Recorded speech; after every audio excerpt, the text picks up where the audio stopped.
The morning of August 13th, 2018, dawned like any other in the quiet suburban community of Frederick, Colorado. The sun, a warm, golden presence, began its ascent over Saratoga Trail, promising a day much like the many perfect ones Shanann Watts had documented and shared with the world.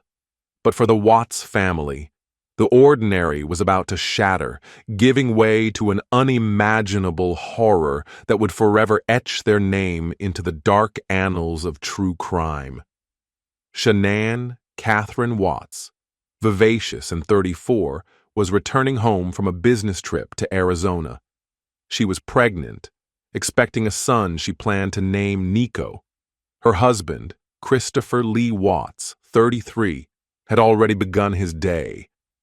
Their two little girls, 4-year-old Bella Marie and 3-year-old Celeste Catherine, affectionately known as Cece, were still tucked away in their beds, innocent and oblivious to the malevolent forces circling their home.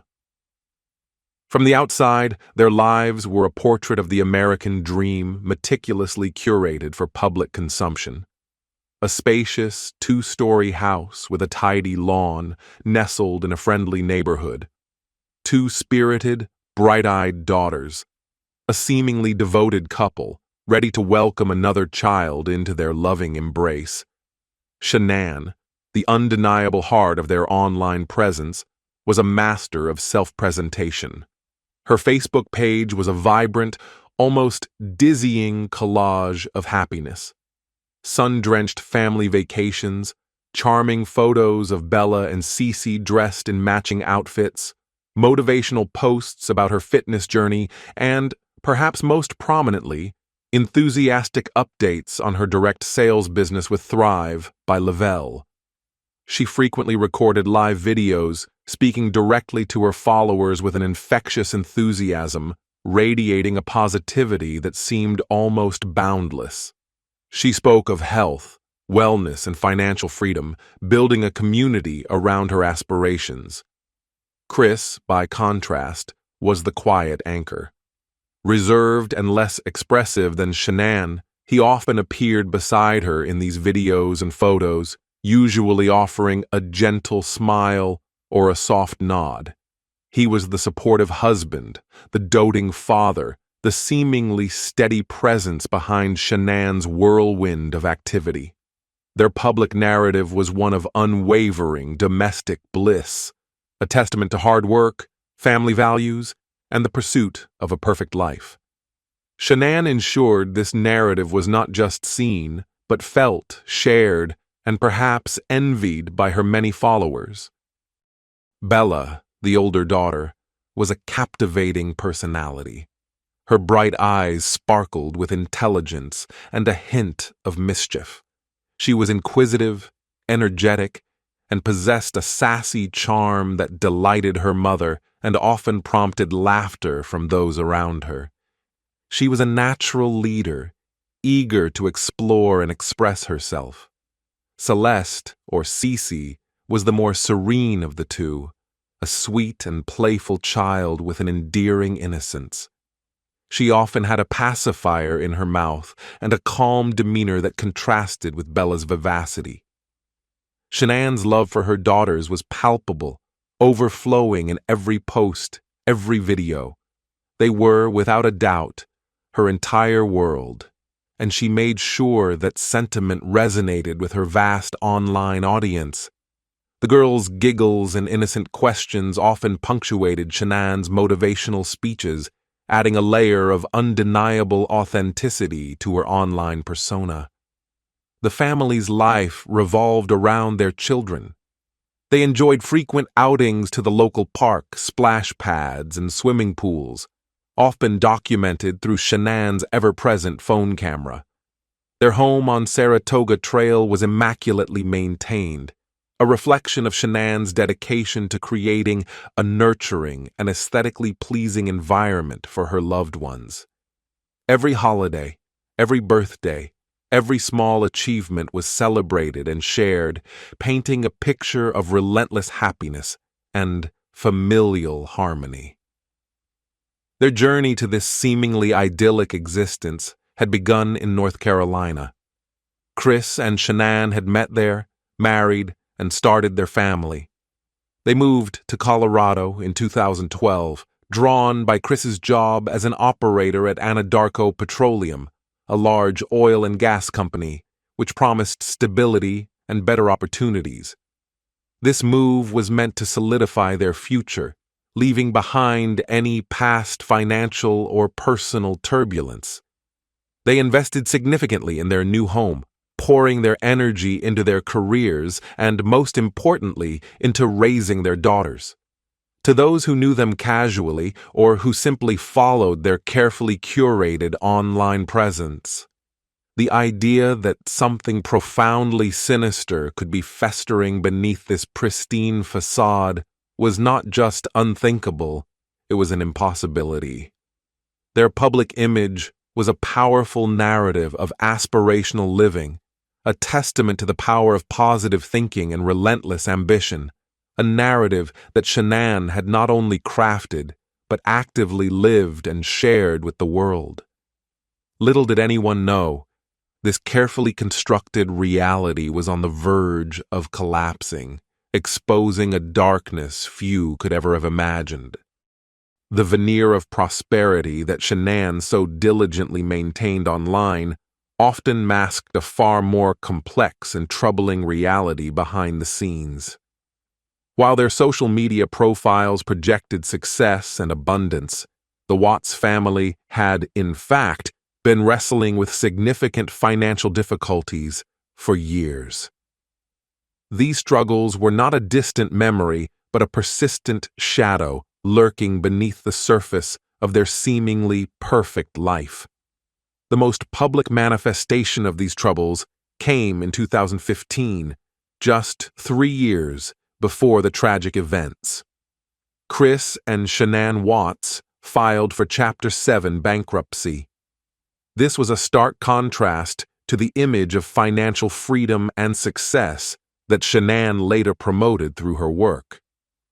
Court documents revealed a substantial amount of debt, totaling over $70,000, stemming from credit cards, student loans, and medical bills. Their assets at the time were significantly less than their liabilities. This bankruptcy, a legally binding admission of severe financial distress, indicated that their income was insufficient to manage their obligations, forcing them to liquidate assets to pay off creditors. It was a stressful and humiliating period, one that undoubtedly put immense strain on their marriage and individual well-being. Despite the bankruptcy providing a fresh start on paper, the underlying financial pressures never truly disappeared. They purchased their home in Frederick, Colorado, shortly after the bankruptcy discharge, taking on a substantial mortgage. While Chris had a stable job at Anadarko Petroleum, providing a steady income, Shanann's income from her burgeoning direct sales career was more volatile and dependent on her sales performance and recruitment efforts. Her relentless pursuit of success with Thrive by Lavelle was, in part, a desperate attempt to not only achieve the lifestyle she so passionately promoted, but also to alleviate the lingering financial anxieties that continued to plague them. Shanann poured herself into her work with Thrive, often traveling for company events, attending conferences, and engaging with her network online. She was a charismatic advocate for the products, believing deeply in their potential to transform lives, both physically and financially. She dreamed of earning enough to retire Chris from his demanding job, a testament to her ambition and her desire to secure their family's future. She invested heavily in her business, not just time and effort, but also financially, purchasing products and attending events, all with the hope of recouping and multiplying her investment. This level of commitment, while admirable, also placed considerable pressure on her, and by extension, on their shared finances.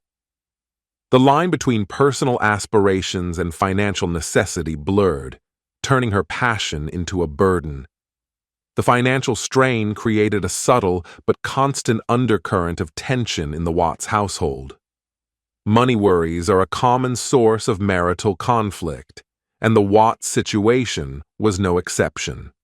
While Shanann presented a cheerful and optimistic front to the world, privately, discussions about their financial health could be fraught.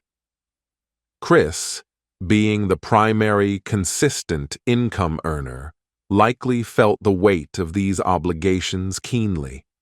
The pressure to maintain their lifestyle, which included a new home and 2 young children, was immense, and it was a burden they carried together, though perhaps with different coping mechanisms. This financial stress played a critical, though often hidden, role in the unraveling of their marriage. It added layers of complexity to their interactions, influencing decisions and fueling underlying resentments. The constant striving for more, driven by a fear of falling back into debt, could have created a pressure cooker environment, where the demands of their public image clashed with the realities of their private bank accounts. The perfect life they showcased on social media was, for Shanann, not just a marketing tool, but perhaps also a manifestation of her deepest desires to escape the shadow of past financial failures. For Chris, it may have been a relentless reminder of the expectations placed upon him, silently eroding his willingness to maintain the facade. The financial landscape of the Watts family was, therefore, not merely a backdrop to their story, but an active participant in its tragic progression, contributing to the quiet desperation that would eventually erupt in violence. As the summer of 2018 progressed, the carefully constructed facade of the Watts family began to show its first, almost imperceptible cracks. While Shanann continued to project an image of unwavering joy and marital bliss on social media, behind closed doors, the dynamics between her and Chris were shifting, subtly at first, then with increasing clarity. Friends and family members would later recall a growing distance between the couple, a change in Chris's demeanor that, in hindsight, spoke volumes of a deeper disquiet. Chris, once seen as the quiet but affectionate husband, started to become more withdrawn. His customary reserved nature began to morph into something more sullen and detached. Colleagues at Anadarko Petroleum noticed a shift in his personality. He, who was usually even-tempered, began to exhibit uncharacteristic irritability, snapping at minor workplace annoyances. He started spending more time after work, at happy hours, with coworkers, a new habit that extended his time away from home, a stark contrast to his previous routine of returning promptly to his family. This subtle pulling away, a nascent disengagement, was a precursor to the emotional chasm that was rapidly widening between him and Shanann. Shanann, intuitive and deeply connected to her husband, sensed this shift. She expressed her concerns to close friends, particularly to her best friend, Nicole Atkinson. Messages exchanged between Shanann and her friends revealed her distress over Chris's growing emotional distance. She confided that he was no longer as affectionate, that their physical intimacy had dwindled, and that he seemed preoccupied, almost haunted by something she couldn't quite grasp. She wondered if he was stressed by work, by their financial situation, or if there was something more profound at play. Her relentless pursuit of a perfect family life online stood in stark contrast to her private anxieties about her crumbling marriage. She was trying desperately to fix what she felt was broken, but Chris seemed increasingly unresponsive to her efforts. The tension culminated in a pivotal family trip in late June and early July 2018. Shanann traveled with Bella and Cece to North Carolina to visit her parents, Frank and Cindy Zuchek. This was meant to be a relaxing vacation, a chance for Shanann to reconnect with her roots, and for the girls to spend time with their grandparents. Chris, initially, joined them. However, his behavior during this trip was noticeably different. He was described as being cold, distant, and uncharacteristically quiet. He seemed withdrawn from the family, not engaging with the children as he usually did, and often absorbed in his phone. The stark contrast between his previous warmth and his current detachment was unsettling to Shanann and her family. It was during this period, while physically present with his wife and children, that Chris Watts definitively began his affair with Nicole Kessinger, a colleague from Anadarko Petroleum. He had met Kessinger at work in early June, and their relationship quickly escalated. While Shanann was away with the girls in North Carolina, Chris continued to communicate with Kessinger, deepening their emotional and physical connection. He began to tell Kessinger that he was separated from his wife, claiming their marriage was over and that they were in the process of divorce. He presented himself as a single man, ready for a new relationship, meticulously crafting a narrative that completely contradicted his reality. This deception was a significant turning point, cementing his desire for a new life, free from his existing familial obligations. Shanann returned to Colorado from North Carolina on August 7th, leaving the girls with her parents for an extended visit.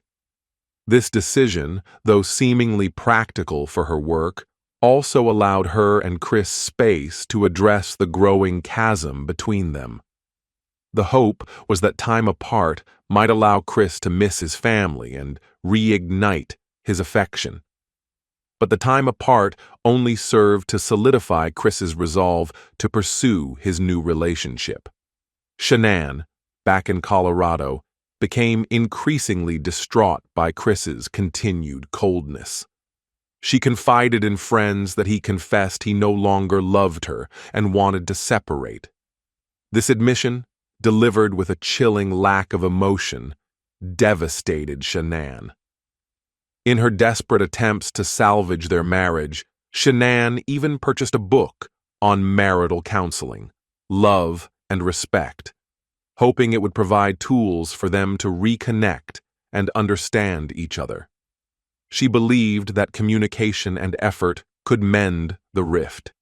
She continued to reach out to Chris, pleading for clarity, begging him to fight for their family, but Chris remained emotionally distant, his mind seemingly already elsewhere, fixated on the new life he envisioned for himself. The perfect family facade, once so meticulously maintained, was now crumbling from within, piece by agonizing piece, under the weight of Chris's calculated deception and Shanann's heartbreaking realization. The stage was set for a confrontation that would plunge the Watts family into an abyss from which there would be no return. The summer of 2018 deepened, and with it, the chasm between Chris and Shanann Watts widened into an almost unbridgeable gulf. After their family visit to North Carolina in early July, Shanann made the decision to extend her stay with Bella and Celeste at her parents' home, the Zucheks. This was an unusual arrangement for her, as she was intensely devoted to her direct sales work and accustomed to managing her home and business in Colorado. However, the extended stay was born out of a desperate hope. She believed that a prolonged physical distance might make Chris miss her and the girls, rekindling the affection and closeness that had so visibly evaporated from their marriage. It was a gamble, a last-ditch effort to salvage what she increasingly feared was being lost forever. While in North Carolina, Shanann communicated frequently with Chris, often through text messages. Her messages reveal a woman deeply distressed, pleading with her husband to acknowledge their marital problems and to fight for their relationship. She poured out her heart, expressing confusion and pain over his sudden detachment. Her texts ranged from attempts at understanding to desperate pleas for intimacy and reaffirmation of their bond. Chris's responses, however, were increasingly cold, clipped, and emotionally barren. He maintained a frustrating distance, deflecting her concerns and offering vague explanations for his change of heart. He refused to discuss their issues in depth, leaving Shanann feeling bewildered and isolated. His evasiveness only fueled her anxiety, confirming her worst fears that his mind was elsewhere and that he was actively disengaging from their shared life. During this time, Shanann's friends and family in North Carolina witnessed her unraveling. They saw her normally vibrant personality dimming under the weight of Chris's emotional withdrawal. She confided in them about the lack of physical affection, Chris's newfound disinterest in their life together, and his stark declaration that he no longer loved her. She described how he appeared to be a different person, almost a stranger since their recent visit to North Carolina. The stark contrast between the loving, attentive Chris she had known for years and the emotionally detached man he had become was a source of profound confusion and heartbreak for her. Despite the pain, Shanann clung to hope, believing that their history, their children, and her love could still overcome the growing darkness. She continued to plan for their future, including the upcoming arrival of their son, Nico, even as Chris pulled further and further away. The extended stay in North Carolina concluded on the morning of August 13th, 2018. Shanann, driven by her friend and colleague Nicole Atkinson, arrived back at her home on Saratoga Trail in Frederick, Colorado, sometime after 1:40 a.m.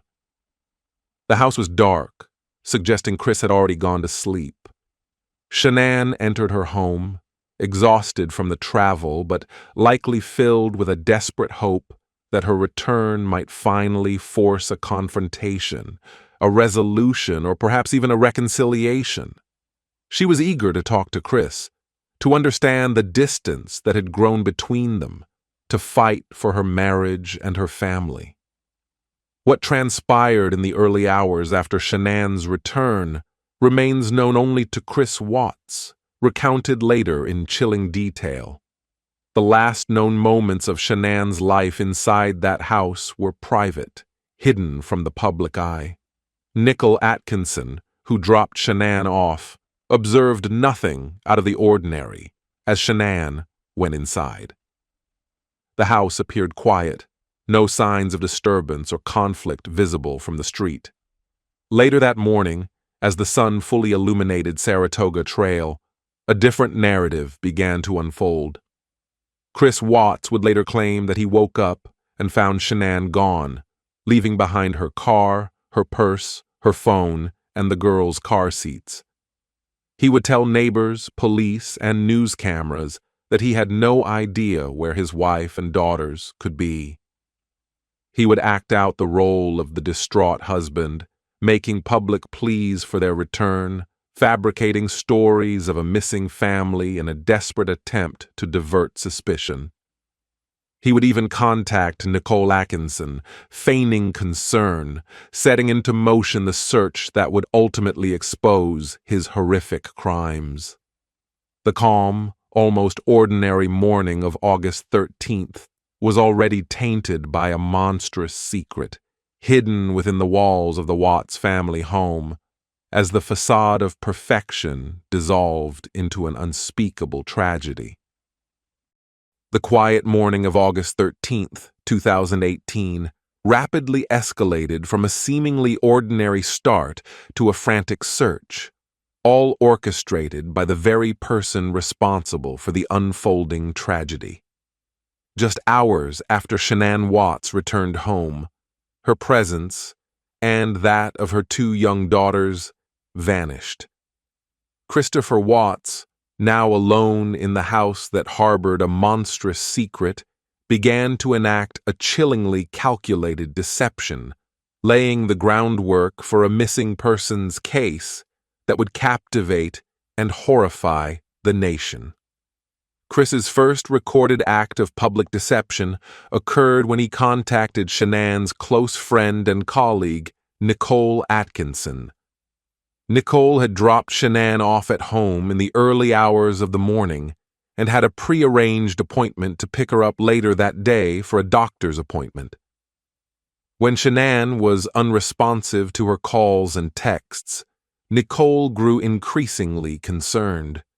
She was unusual for Shanann not to respond, especially for an important medical visit.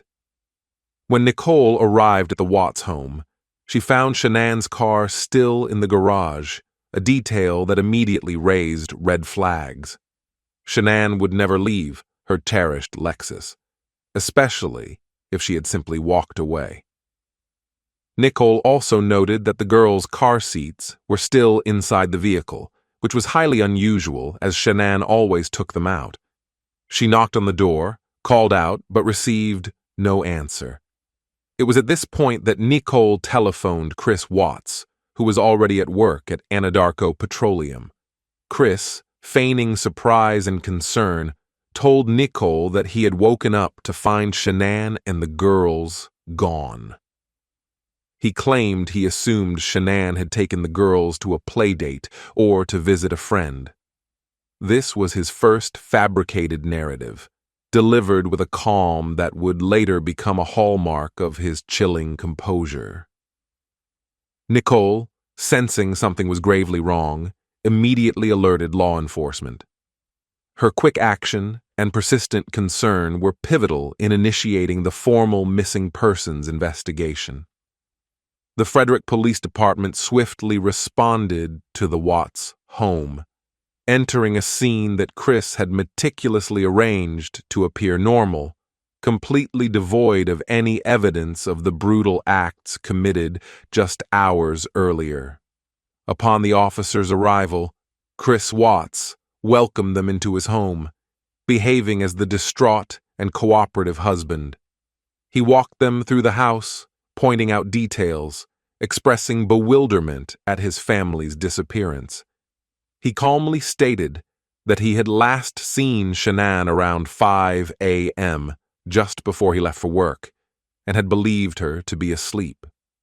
He maintained that he had no idea where she or the girls could have gone. His voice was steady, his eyes seemingly filled with genuine confusion and worry.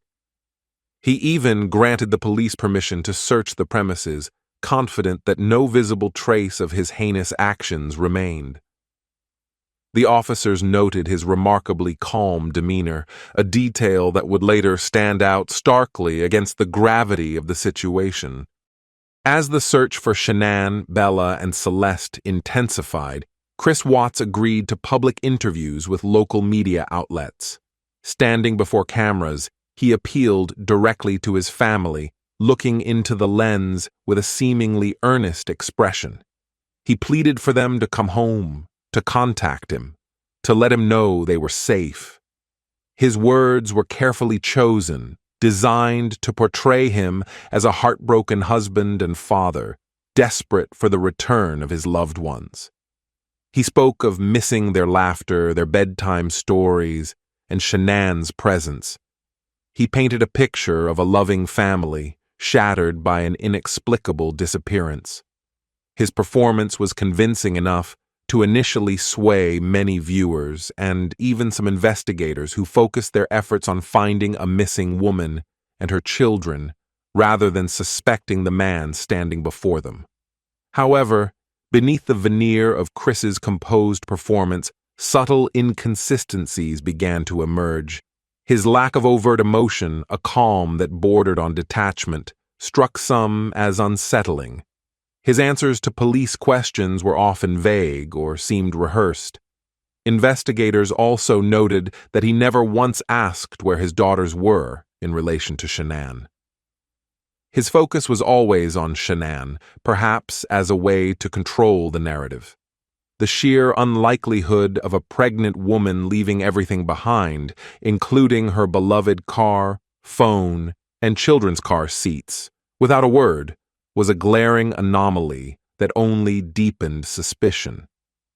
The initial deception, while expertly executed in the critical first hours, would soon begin to unravel under the relentless scrutiny of law enforcement, leading them closer to the unspeakable truth hidden behind the calm facade of Christopher Watts. The early hours of August 13th quickly morphed into a full-blown missing persons investigation. After Nicole Atkinson's desperate calls to 911, Frederick police officers arrived at the Watts home. This was the moment Chris Watts had been preparing for. He greeted them with a carefully constructed facade of bewilderment and concern. His demeanor was strikingly calm, almost eerily so, for a husband whose pregnant wife and 2 young children had supposedly vanished without a trace.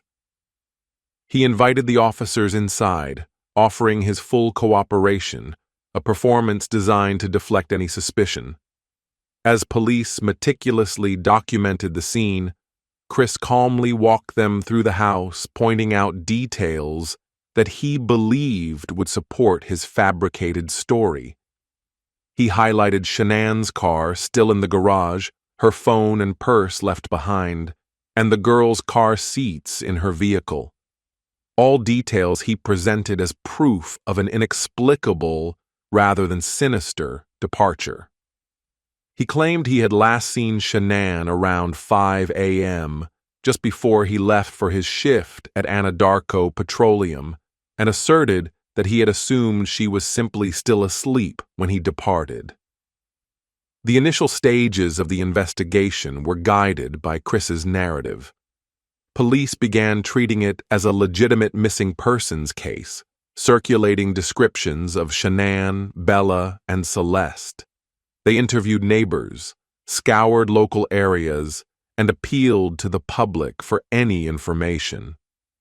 The community of Frederick, a tight-knit suburb, quickly rallied, spreading the word on social media and organizing search parties.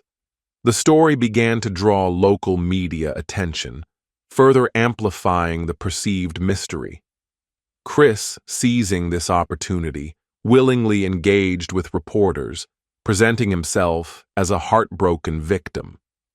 In televised interviews, he looked directly into the camera, pleading for his family's safe return.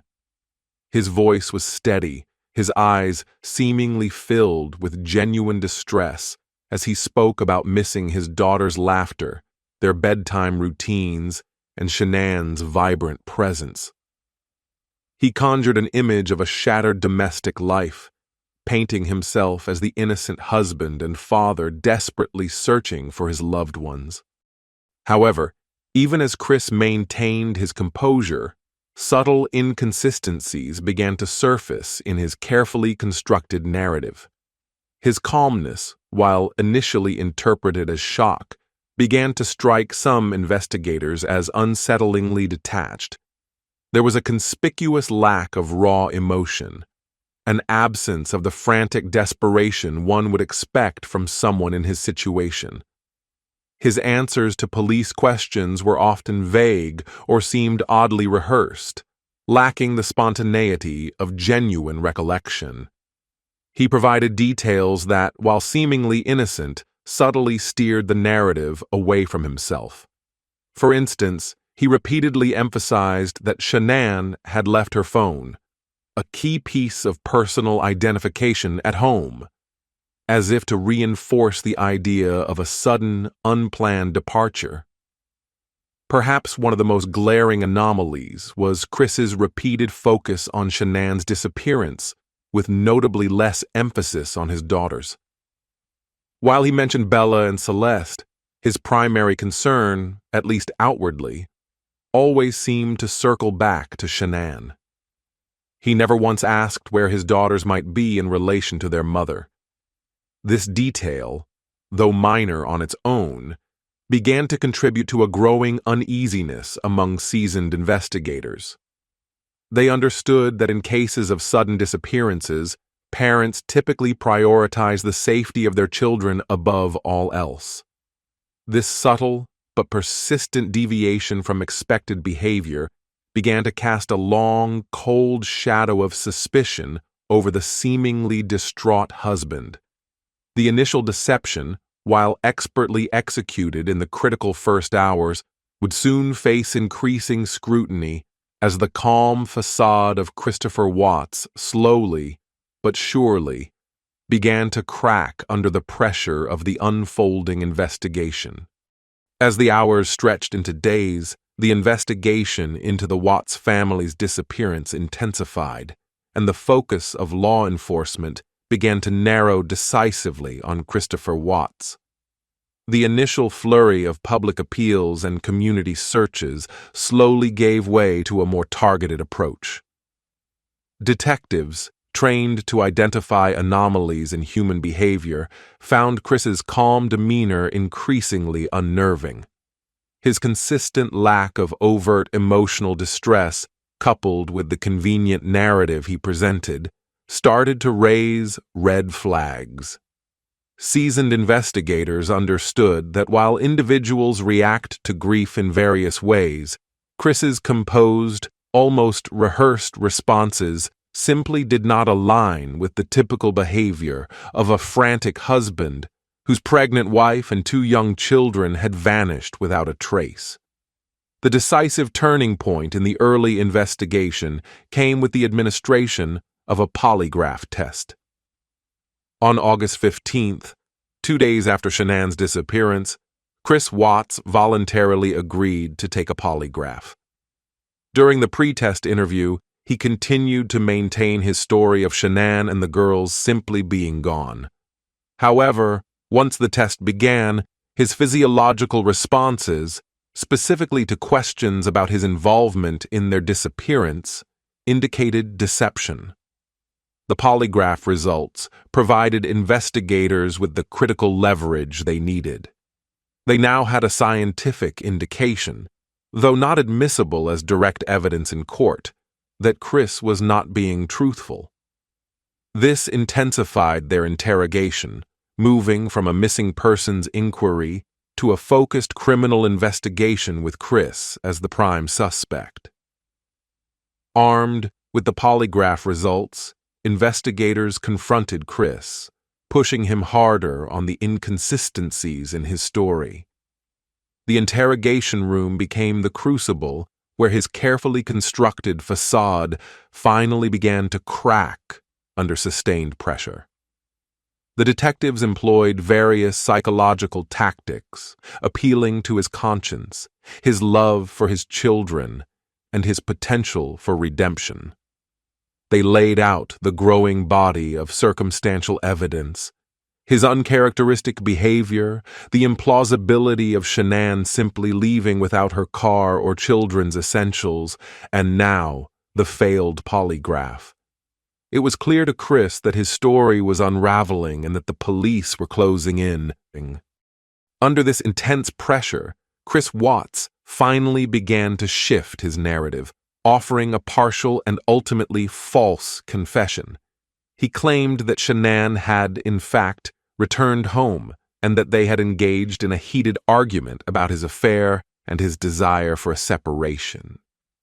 During this argument, he horrifyingly alleged, Shanann had strangled their 2 daughters, Bella and Celeste. Enraged by this unthinkable act, Chris then claimed he retaliated by strangling Shanann. This twisted, self-serving version of events was a desperate attempt to mitigate his culpability, to present himself as a grieving, reactive husband rather than a premeditated killer. It was a narrative designed to shift the blame, particularly for the deaths of his beloved children, onto their own mother. This false confession, while deeply disturbing, provided police with the crucial admission that Chris had been involved in their deaths and knew their whereabouts. A pivotal piece of physical evidence that aided the investigation and directly contradicted Chris's initial claims came from an unexpected source: his neighbor, Nate Trinastic.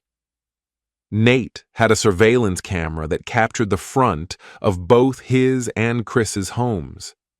On the morning of August 13th, this camera recorded Chris backing his truck into his driveway, then leaving for work, a detail Chris initially confirmed. However, the footage also captured Chris's unusual activity around his vehicle, specifically showing him backing his truck up to his garage, remaining there for an extended period, and then pulling away with a noticeable weight in the truck bed that wasn't there before. This video evidence, crucial for its time-stamped veracity, contradicted Chris's story of simply leaving for work. It suggested clandestine activity, providing irrefutable proof that Chris had loaded something, or someone, into his truck in the early hours of the morning, directly undermining his claims of innocence. The walls were closing in, and the truth, in its most horrific form, was about to be exposed. The twisted confession from Chris Watts, coupled with the incriminating surveillance footage from his neighbor, provided law enforcement with the grim roadmap they desperately needed. With Chris now admitting involvement, even if partially and deceptively, the focus shifted from a missing persons investigation to a recovery operation. The urgency was palpable, driven by the hope, however faint, that Shanann or the girls might still be alive, or at the very least, that their remains could be respectfully recovered. Investigators knew that Chris worked at Anadarko Petroleum, and his evasive answers and the peculiar activities around his truck hinted strongly at the location of his horrific disposal. In the early hours of August 16, 2018, just 3 days after Shanann's disappearance, law enforcement officers, accompanied by Chris Watts, made their way to the remote Anadarko Petroleum site in Weld County, Colorado. It was a desolate landscape, far removed from the idyllic suburban streets of Frederick. This industrial site, characterized by its sprawling oil tanks and isolated nature, offered a chillingly plausible location for the concealment of such heinous crimes. The air was thick with tension and a sense of impending dread as the officers navigated the rugged terrain. Chris, though cooperative in leading them to the general area, remained eerily composed, betraying little emotion as he directed them to the places where he had committed his unspeakable acts. The search immediately focused on the specific areas Chris indicated. Within a short time, the first horrific discovery was made. The body of Shanann Watts was found buried in a shallow grave near 2 crude oil tanks. Her remains were located in a makeshift burial site, hastily covered, a stark testament to the desperate and crude attempts at concealment. The sight was devastating for the investigators, confirming their gravest fears and shattering any remaining hope that Shanann might still be alive. The pregnant mother, once so full of life and dreams, had been reduced to a hidden victim in a desolate industrial field. This discovery alone was enough to cement Chris Watts as a cold-blooded murderer, directly contradicting his earlier claims of innocence and self-defense. However, the horror did not end there. The most agonizing revelation came with the discovery of Bella and Celeste. Chris Watts then admitted to the unspeakable act of placing his 2 little girls inside separate crude oil tanks. These large, industrial-sized tanks, designed to hold viscous petroleum, became the final, unthinkable resting place for the innocent children. The crude oil, thick and suffocating, had been used as a macabre means of disposal. The image of the small bodies submerged within the dark, suffocating liquid sent shockwaves through the investigative team. It painted a picture of calculated, unfathomable cruelty far beyond the initial narrative of a husband driven by rage. The recovery process for Bella and Celeste was meticulous and deeply distressing. Special equipment and hazardous materials teams were called to the scene. The tanks had to be drained slowly, under immense emotional strain for all involved, to carefully extract the children's remains. The sheer depravity of this act stunned even veteran officers who had witnessed many grim scenes. It transformed the crime from a domestic tragedy into a truly monstrous act of filicide. The discovery of the children's bodies hidden in such a horrifying manner provided undeniable proof of Chris Watts's depravity and shattered the last vestiges of his fabricated image. The confirmation that all three members of his family were dead, and that he was responsible, brought a chilling closure to the missing persons case, opening a new chapter of profound grief and unforgivable betrayal. The grim discovery at the Anadarko petroleum site sent shockwaves through the investigative team. The sheer brutality and dehumanizing nature of how Shanann, Bella, and Celeste were disposed of left a lasting impact on even the most hardened law enforcement personnel. The scene was meticulously processed, with forensic teams working tirelessly to gather every piece of evidence from the shallow grave and the crude oil tanks. Each detail, however minute, was crucial in building an irrefutable case against Chris Watts. The bodies were transported for official autopsy, a necessary but heartbreaking step in formally identifying the victims and gathering definitive evidence about the cause and manner of their deaths. For Shanann's parents, Frank and Cindy Razuchek, the news was a devastating confirmation of their deepest fears. They had held onto a sliver of hope, praying for their daughter and granddaughters to be found alive, even as their instincts warned them of the worst.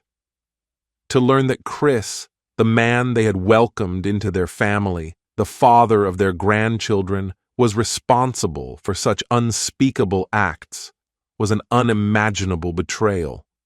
The grief was compounded by a profound sense of horror and disbelief that a loved one could commit such atrocities.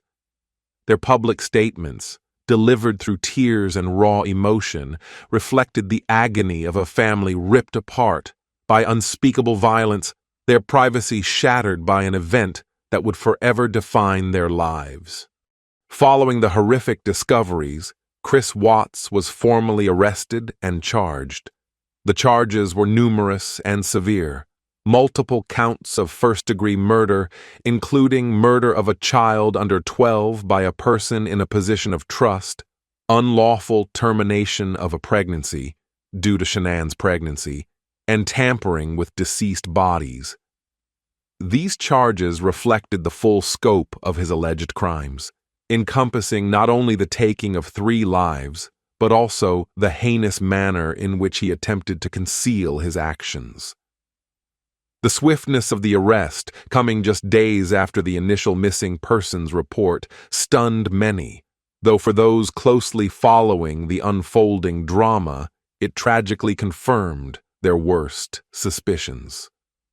The public reaction to Chris Watts's arrest and the discovery of the bodies was one of profound shock and outrage.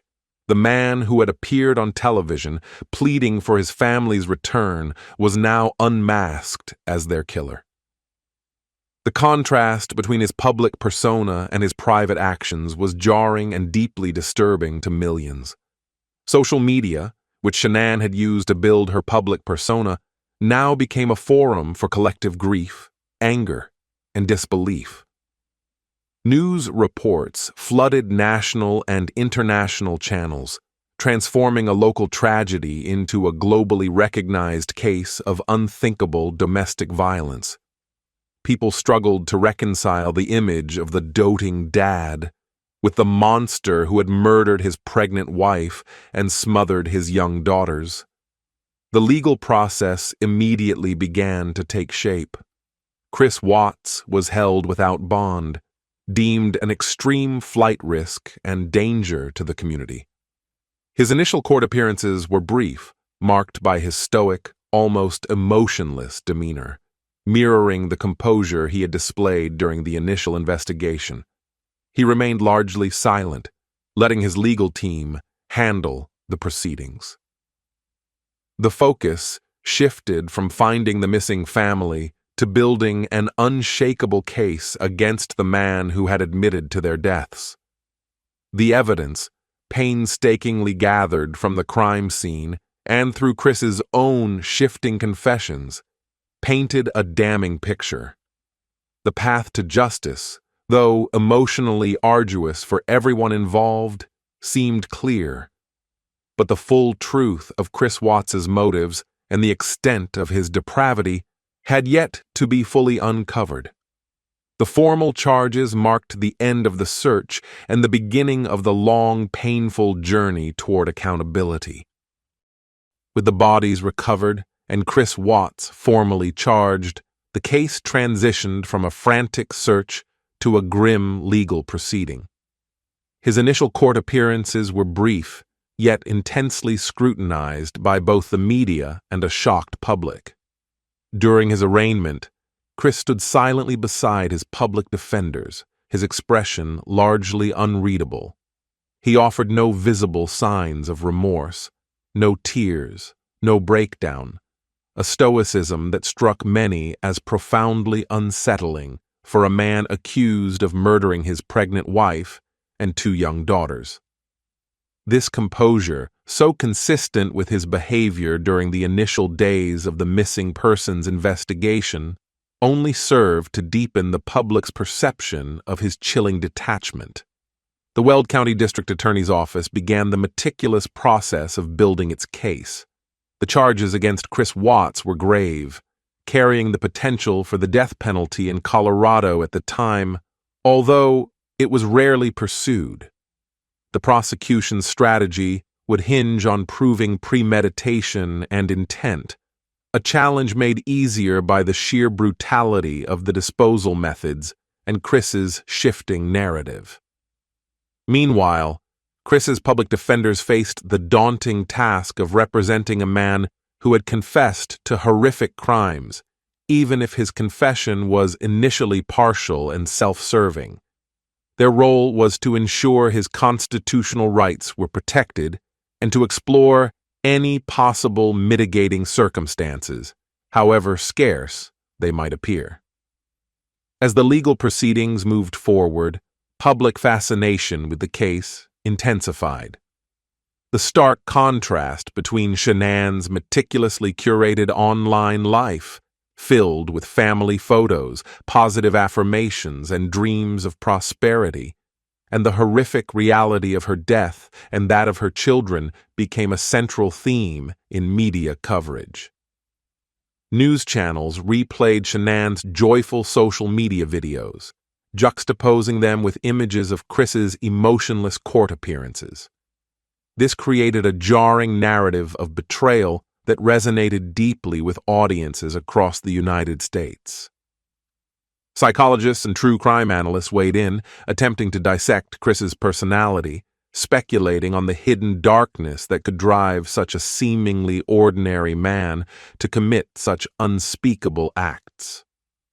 Theories ranged from financial pressures to a sudden breakdown triggered by his affair, but none fully explained the chilling depravity of his actions. The public struggled to comprehend how a man who appeared so outwardly normal, a quiet neighbor, and seemingly loving father could harbor such monstrous capabilities. The case became a chilling cautionary tale about the hidden lives people lead, the secrets that fester beneath polished surfaces, and the devastating consequences of infidelity, and a desire for a new life. The narrative shifted from sympathy for a distraught husband to outrage at a calculated killer. Online forums and social media became a constant stream of discussion, dissecting every detail of Chris's behavior, searching for any early warning signs that might have been missed. Chris Watts, during this early legal phase, seemed to exist in a psychological vacuum, strangely disconnected from the enormity of his actions. Even as the horrifying details of the crime scene and the autopsies began to leak into the public domain, he remained largely impassive. This emotional flatlining suggested either a profound psychological disturbance, an extreme form of denial, or a cold, calculated indifference. His interactions with law enforcement and his legal team provided glimpses into his continued attempts to control the narrative even after his admissions. He was still trying to shape the story in his favor, to minimize his guilt, particularly regarding the deaths of his daughters. This unwavering self-preservation, even in the face of overwhelming evidence and public condemnation, underscored the chilling nature of his personality. The initial phase of the legal battle against Chris Watts would set the stage for a dramatic resolution, one that would spare his victims' families the ordeal of a lengthy trial, but could never truly bring peace. As the legal machinery churned, the pressure on Chris Watts steadily mounted. The evidence against him was overwhelming, a stark tapestry woven from his own conflicting statements, the irrefutable data from his neighbor's surveillance camera, forensic findings from the crime scene, and the horrific discovery of the bodies. Prosecutors meticulously compiled their case, knowing they had a strong foundation for conviction. While Chris had offered a partial confession, attempting to blame Shanann for the girls' deaths, investigators possessed enough evidence to dismantle his fabricated narrative and expose the full extent of his calculated cruelty. For Shanann's family, the Razucheks, this period was an agonizing limbo. They were consumed by an unbearable grief, yet forced to endure the public scrutiny and the slow, methodical pace of the legal system. Each news report, each court appearance served as a painful reminder of their immeasurable loss. They longed for justice, but the thought of a lengthy public trial, with all its gruesome details being paraded before the world, was a horrifying prospect. The idea of sitting through testimony, recounting the last moments of Shanann, Bella, and Celeste, and hearing graphic forensic evidence, would be an unbearable ordeal. They sought a resolution that would spare them further torment, a conclusion that would acknowledge the full scope of Chris's crimes without prolonging their agony. It was against this backdrop of overwhelming evidence and immense emotional strain on the victim's family that discussions for a plea bargain began to take shape. The district attorney for Weld County, Michael Rourke, faced a critical decision. While the prosecution felt confident in securing a conviction at trial, pursuing the death penalty, or even just a lengthy trial, would require presenting all the horrifying details in open court. This would not only be emotionally devastating for the Rucheks, but also potentially subject Bella and Celeste's final moments to intense public dissection. Colorado's death penalty was also a complex and rarely executed legal path, often leading to decades of appeals. The primary motivation behind seeking a plea agreement was to ensure a swift and definitive conviction, guaranteeing Chris Watts would spend the rest of his life behind bars, while simultaneously sparing the Razuchek family the unimaginable trauma of a public trial. By accepting a guilty plea, Chris would waive his right to an appeal, cementing his punishment without the lengthy, drawn-out legal battles that often accompany capital punishment cases. This decision, made in close consultation with Shanann's family, prioritized their healing and the certainty of a conviction over the pursuit of the death penalty. It was a compassionate and pragmatic approach to securing justice in the most final and least agonizing way for the victim's loved ones. As the possibility of a plea bargain emerged, the public's anticipation of a dramatic trial began to shift. Many had expected a protracted legal battle, hoping for every gruesome detail to be laid bare in court. However, the prospect of a guilty plea securing a life sentence without the possibility of parole offered a different kind of closure. While it meant foregoing the spectacle of a trial, it promised an immediate and irreversible consequence for Chris Watts. The legal maneuver was a testament to the prosecution's strength, signaling that Chris's defense team recognized the overwhelming evidence against him, leaving him with little recourse but to accept responsibility for his heinous acts.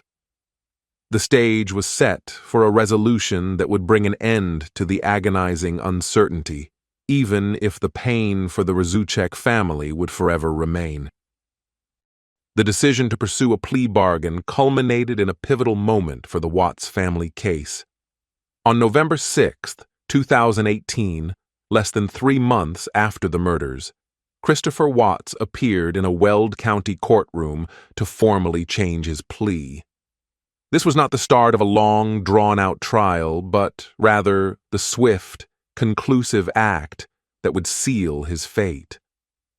The courtroom was filled with a palpable tension, packed with Shanann's family, members of the media, and a public desperate for a resolution to the horrific saga. Chris, clad in an orange jumpsuit, stood before the judge, his demeanor still remarkably devoid of any discernible emotion. With a flat, almost robotic tone, Chris Watts pleaded guilty to all charges against him, 5 counts of first-degree murder, including murder of a child under 12 by a person in a position of trust, unlawful termination of a pregnancy, and 3 counts of tampering with a deceased human body. Each guilty he uttered was a hammer blow, confirming the unspeakable acts he had committed. For Shanann's parents, Frank and Cindy Rzucek, and her brother Frankie Jr. present in the courtroom, this was a moment of agonizing validation. It was the confirmation of their worst nightmares, yet it also offered a painful form of closure, knowing that the man who had stolen their beloved daughter and grandchildren would be held accountable without forcing them to relive the details in a public trial. Cindy Rzucek could be seen openly weeping, while Frank Rzucek held her, both overcome by the immense weight of the moment. District Attorney Michael Rourke, in a statement to the court, outlined the details of the plea agreement. In exchange for Chris Watts's full confession and his waiving of appeal rights, the prosecution would not seek the death penalty. Instead, they would pursue a sentence of life imprisonment without the possibility of parole. This decision, as previously emphasized, was made in close consultation with the Rzucek family, prioritizing their emotional well-being and the certainty of Chris never walking free again. The judge, acknowledging the gravity of the charges and the terms of the agreement, accepted Chris Watts's guilty plea. This acceptance solidified his fate, condemning him to spend the remainder of his life incarcerated. The formal plea sent immediate shockwaves across the nation. For a public that had been captivated by the unfolding mystery, the guilty plea provided a swift, if unsatisfying, conclusion to the immediate question of who was responsible. There would be no dramatic trial, no cross-examinations, and no public airing of every minute detail of the murders. Yet the outcome was definitive. Christopher Watts, the man who had played the grieving husband on national television, was now unequivocally confirmed as the cold-blooded killer of his entire family. The sheer speed of the resolution, from initial disappearance to guilty plea in just under 3 months, was remarkable, and a testament to the overwhelming evidence against him and the prosecution's strategic approach. The first hour of this documentary has explored the chilling collapse of a meticulously crafted illusion. We've witnessed the transformation from a seemingly perfect family unit, celebrated online, to the devastating reality of a man consumed by a desire for a new life, willing to commit unspeakable atrocities to achieve it. We have traced the subtle cracks in the facade, the financial pressures, Chris's growing detachment, Shanann's desperate pleas, and the tragic sequence of events leading to the family's disappearance. This part concluded with Chris Watts's shocking admission of guilt and the grim discovery of his victims, setting the stage for the unvarnished truth of his actions and the legal consequences that followed. The question of who did it was answered, but the deeper, more unsettling questions of why and how remained to be fully explored. The bombshell news of Chris Watts's arrest, just 3 days after his public pleas for his family's return, ignited an immediate and intense media storm. The narrative of the heartbroken husband and father, so carefully crafted by Chris himself, shattered instantly, replaced by a chilling portrait of a calculated killer. Local news reports rapidly escalated to national headlines, drawing in cable news networks, true crime enthusiasts, and a stunned public. The sheer audacity of his deception, performing grief while knowing the horrifying truth, left millions aghast. Social media platforms, where Shanann had so vibrantly shared her life, now became a focal point for collective outrage, grief, and disbelief. Hashtags trended, online discussions raged, and the Watts case quickly transformed from a local tragedy into a national obsession. Journalists descended upon Frederick, Colorado, a small, typically quiet town, turning Saratoga Trail into a spectacle of news vans and curious onlookers. Every detail, from the color of the Watts' house to the expressions on neighbors' faces, was dissected and analyzed.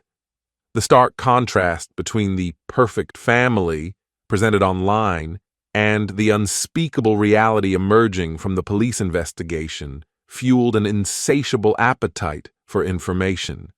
Experts from various fields, including criminal psychology, law enforcement, and sociology, appeared on television, offering their insights into the mind of a seemingly ordinary man capable of such extraordinary depravity.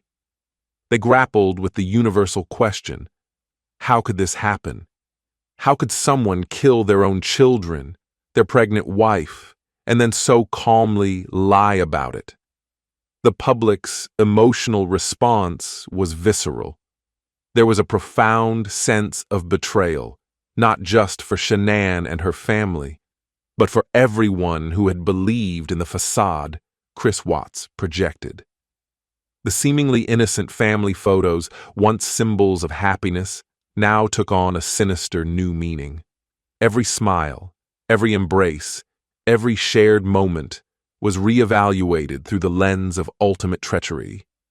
For many, the case became a chilling reminder of the hidden darkness that can exist behind closed doors, even in the most seemingly idyllic of settings. It sparked widespread discussions about the nature of evil, the signs of domestic discord, and the frightening ease with which some individuals can conceal their true intentions. Chris Watts, despite being the center of this burgeoning storm, remained a perplexing enigma. In his initial court appearances, his demeanor was consistently subdued. He rarely spoke, showed no outward signs of remorse, and his gaze often seemed distant, almost vacant. This lack of visible emotion, while shocking to many, was not entirely unexpected by seasoned investigators.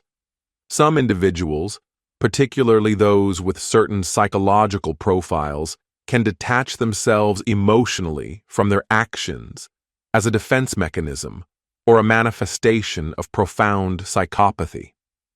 His composure under intense public scrutiny only amplified the chilling perception of him as a cold and calculating individual, devoid of genuine human empathy. The legal team representing Chris Watts faced an immediate uphill battle.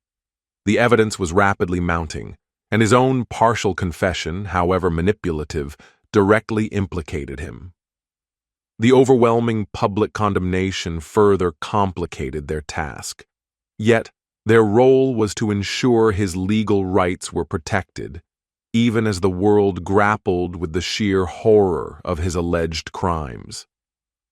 This initial period of intense media coverage and public outcry solidified the Watts case as a landmark in the annals of true crime, setting the stage for a legal resolution that would ultimately define the tragic fate of Christopher Watts and seek a measure of justice for Shanann, Bella, and Celeste.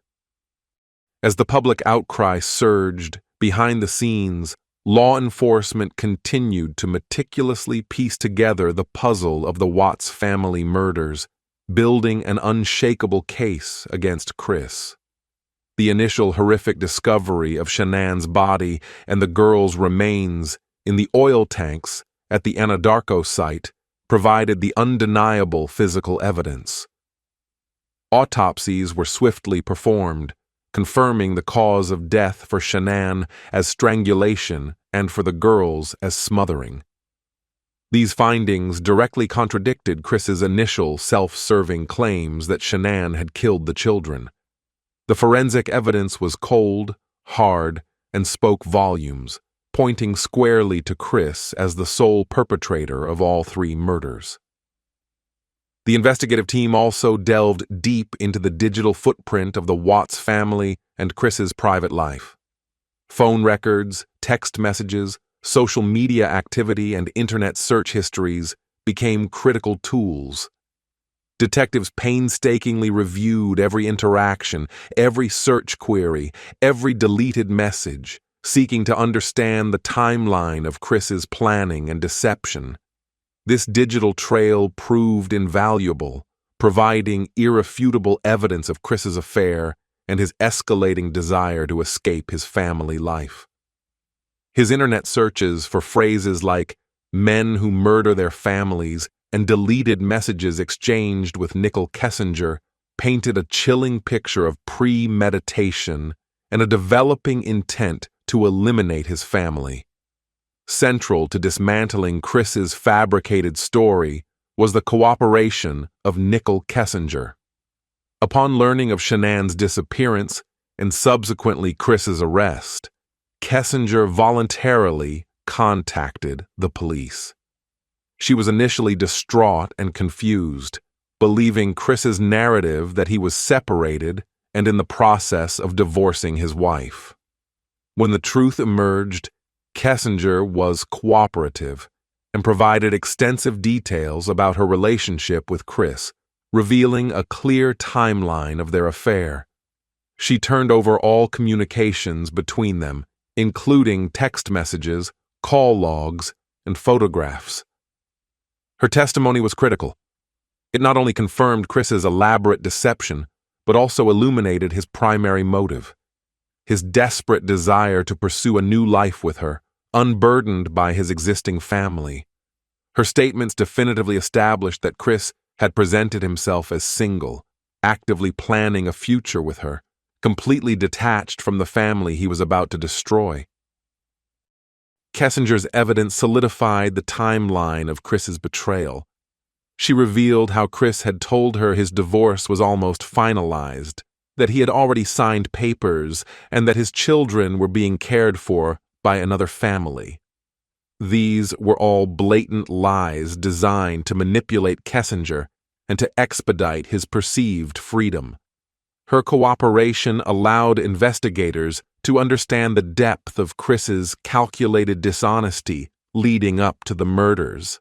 It painted a picture of a man meticulously crafting a new reality for himself, a reality that explicitly excluded his wife and daughters. The contrast between his composed public pleas for his family's return and the cold, manipulative communications with his mistress became a stark illustration of his duplicity. With each piece of evidence, from the autopsies to the digital forensics and Kessinger's testimony, the prosecution's case against Chris Watts grew irrefutable. His initial attempts to shift blame, particularly the grotesque accusation against Shanann, collapsed under the weight of the facts. The overwhelming body of evidence left no room for doubt about his sole culpability for the brutal murders. The pressure on Chris intensified, leaving him with increasingly limited options as the reality of his predicament became inescapable. The foundation was now firmly laid for the legal proceedings that would lead to his ultimate confession and the final judgment. The net of evidence tightened relentlessly around Chris Watts. Despite his stoic facade and the initial self-serving confession that blamed Shanann, law enforcement had amassed an undeniable mountain of proof that pointed directly to his singular guilt. The cold, hard facts from the autopsies, the irrefutable digital trail of his affair and sinister internet searches, and the full cooperation of Nicole Kessinger left Chris with no viable escape.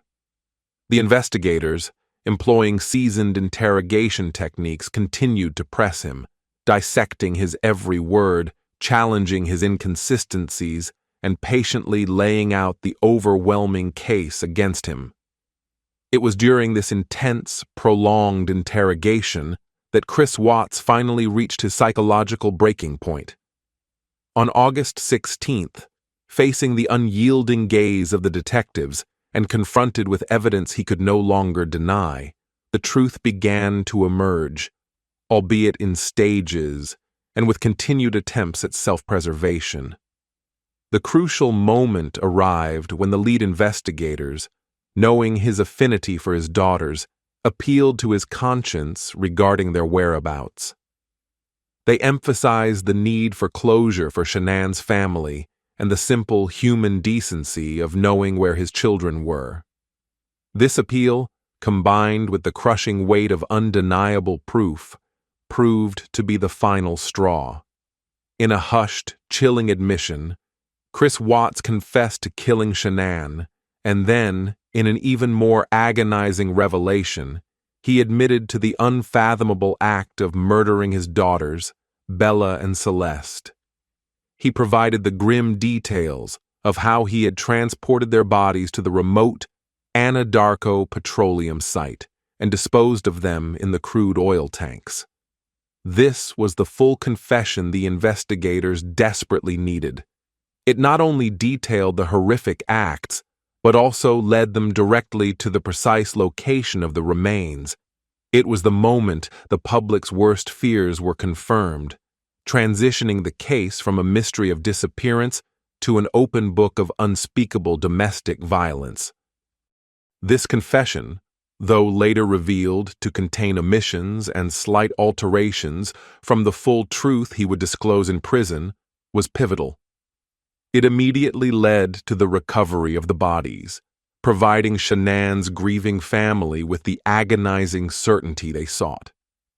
It also provided the prosecution with direct admissions that solidified their already formidable case. Chris's initial fabricated story of Shanann killing the girls was exposed as a grotesque lie, a desperate attempt to shift blame and minimize his own monstrous actions. The stark reality was that he had orchestrated the entire tragedy, driven by a selfish desire to abandon his family for a new relationship, and had then meticulously planned and executed their murders to achieve his perceived freedom. The revelation of Chris Watts's full involvement, confirmed by his own words in the interrogation room, sent a fresh wave of shock and revulsion through the nation. The man who had been the picture of normalcy, the quiet neighbor, the doting dad, was now unequivocally revealed to be a cold-blooded triple murderer. This moment marked the true conclusion of the initial phase of the Watts case: the desperate lies, the agonizing search, and the shocking discovery.